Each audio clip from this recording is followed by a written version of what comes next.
Hello, I'm David. Welcome to this behind the render quick tip. In Blender, I'm going to show you how to make this cube item look like a sort of Vaporwave Tron style. So to begin, we're going to go to the modifier tab and we're going to add the subdivision modifier. You can also model something with more intricate detail, but this will do the trick to show you the concept.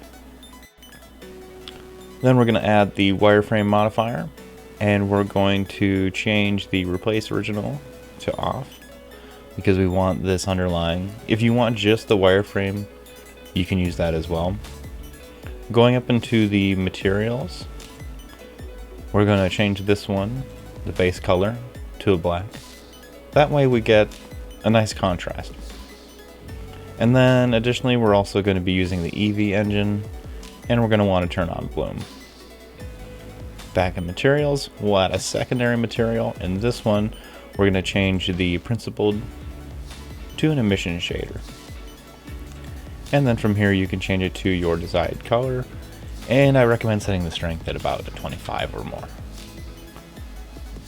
Then we'll go into the look dev, back into our modifier, and this material offset, we're going to change that because 0 is set to the black, so the wireframe is currently using that black shader. If we toggle over to the next one, that will utilize that pink emission shader that we set up. And you can go into the node editor and make a more advanced setup for your emission, but this is the basic concept. You're utilizing the wireframe. Now there are a couple settings in here for the thickness, even the thickness is, relative thickness, boundary, and you can play around with these. The offset's going to change if it's sitting above the geometry, level with the geometry, or inside of the geometry.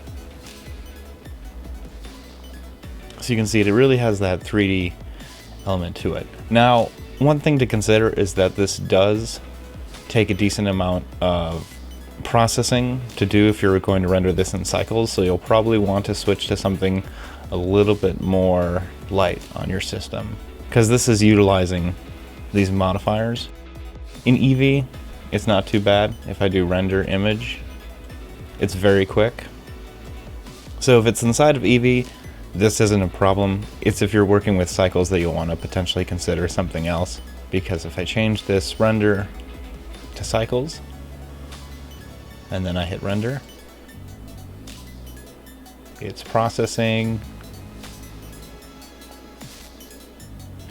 So it's about 7 seconds to render the same thing inside of cycles. So something to consider. But that's the general concept of how to get the Vaporwave or Tron look inside of Blender. If you enjoyed this video, subscribe for more content, give the video a like, and comment below with questions you have on the VFX discussed in this video or any content you would like to see in the future. Thank you for watching.